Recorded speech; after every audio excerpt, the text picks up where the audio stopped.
saca todos los derechos cada vez más.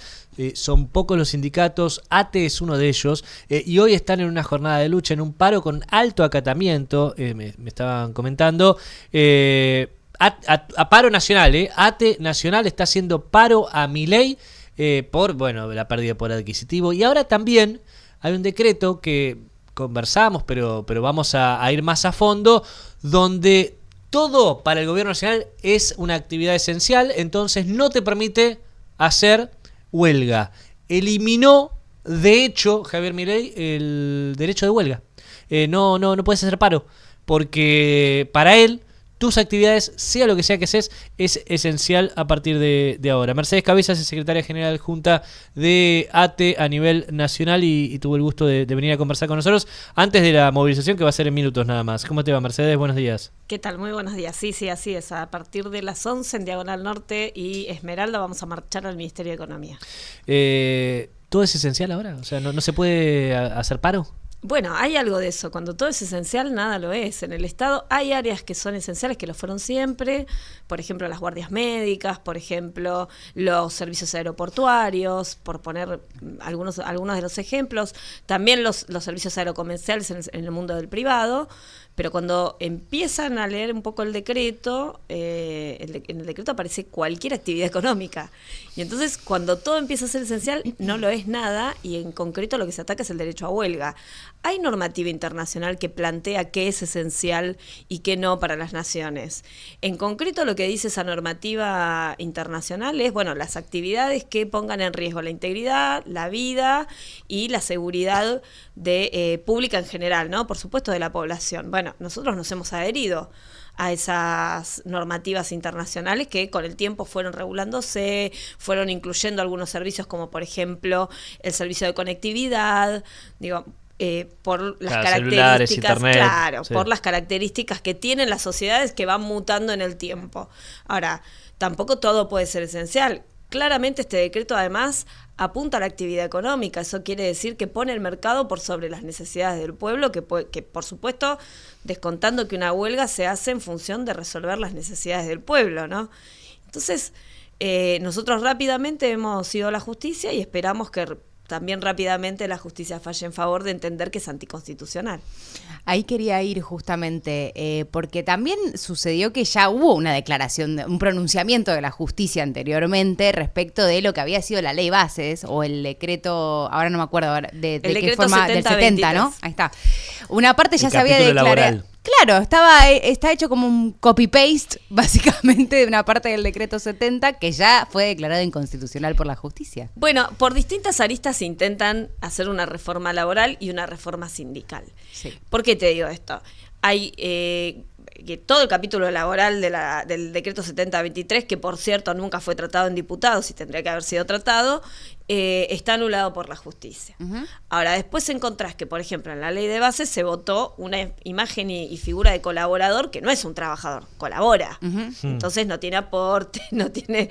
Después los jubilados reclaman en la calle. Bueno, la contracara de eso es la reforma laboral que intenta hacer de hecho Javier Milei y además la precarización laboral que desde hace muchos años opera en la Argentina, porque no la inventó Javier Milei la precarización laboral. No, claro. Sí, claro, no la resuelve, sino que la intenta legalizar. La intenta blanquear también. Y la intenta legalizar con una reforma laboral que en vez de terminar con la precarización laboral, la legalice. Claro.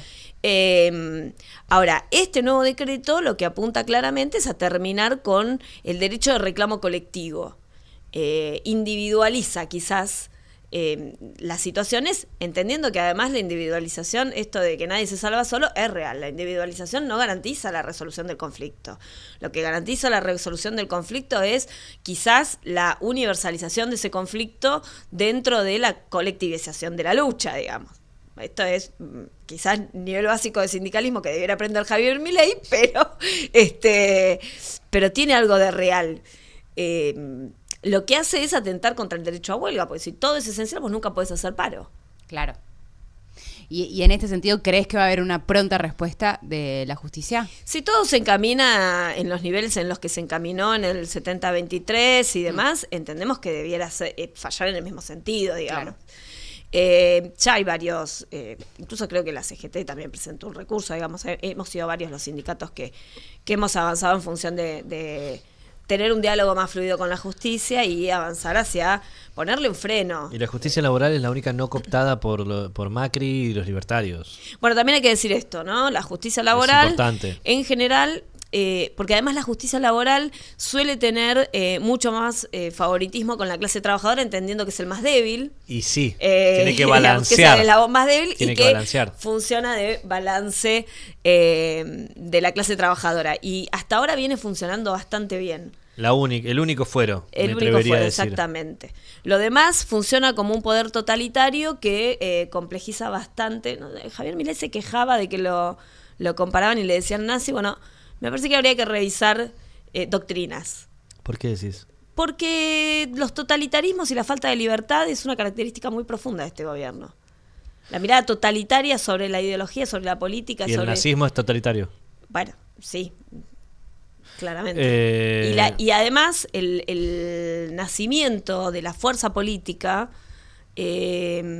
tiene algunos paralelismos que son interesantes. Rosansky escribió un libro muy interesante. O sea, claro, con Rosansky no se enfrentó, porque dijo, con este no puedo, ¿no?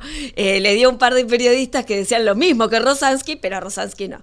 Pero claramente que dice, bueno, del nazismo a Milei. ¿Rosansky dice eso? Sí, escribí un libro sobre eso. ¿Cómo se llama el libro? Creo que se llama Del nazismo a Milei, ahora te lo voy a buscar bien. Por favor, buscalo y pasámelo después. Pero es muy bueno el libro, tengo que decirte, es muy porque interesante. Lo que hace es un paralelismo entre cómo nace el nazismo y cómo nace la fuerza libertaria. ¿Y qué es lo que propone cada uno? Digamos, es muy interesante. Tremendo esto. Y no estamos hablando de cualquier persona, estamos hablando de una persona muy reconocida, ¿no? Buscalo, pasámelo y la semana próxima lo mostramos acá. Te lo voy a pasar, porque además es muy interesante también charlar con él, porque tiene como cosas que no escribió en el libro, pero que en concreto tienen que ver con la opinión política que se acerca mucho a la realidad. No, claro. Y volviendo a lo de hoy, paro a nivel nacional de todos los trabajadores del Estado. ¿Cuál es la situación hoy de los empleados públicos? Bueno, lo único que se derrama en la Argentina es la pobreza. Una de las cuestiones que venimos a reclamar al Ministerio de Economía es que le devuelvan a las provincias las partidas presupuestarias que les retuvieron. En principio porque hay dos mecanismos que desfinancian las provincias. Uno es la retención de las partidas extrapresupuestarias, que bueno, lo primero que hizo Javier Milei fue eliminarlas, y lo otro es la retención de la coparticipación federal. Claro, al que me vota todo y es amigo le suelto rápida la coparticipación federal, y al que no, se la retengo. El caso, por ejemplo, más cercano, que es el de la provincia de Buenos Aires, el 80% de la coparticipación queda en Nación y en Capital, pero ese 20% que tiene que retornar, a veces tampoco retorna. Hay una deuda muy profunda del gobierno nacional con la provincia de Buenos Aires. ¿Y eso en qué redunda? Y en que si vos querés tener una paritaria con aumentos reales de salario, no las podés tener. Entonces, no es solamente lo que está haciendo en el Estado Nacional ya Javier Milei, es lo que está provocando en las provincias y en los municipios.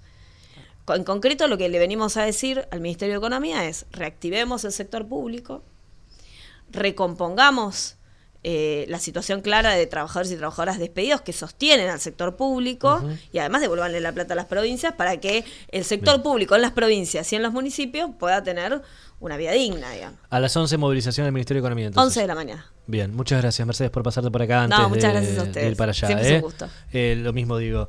Mercedes Cabeza, secretaria general adjunta de ATE Nacional, en la previa de la movilización, ya en el día de paro de todos los trabajadores estatales, insisto, con alto acatamiento a nivel nacional, para reclamar por las paritarias, que son una vergüenza, y de los trabajadores públicos son los que más perdieron poder adquisitivo en lo que va de Milei, y por los fondos, como comentaba ella, que le están quitando a las provincias.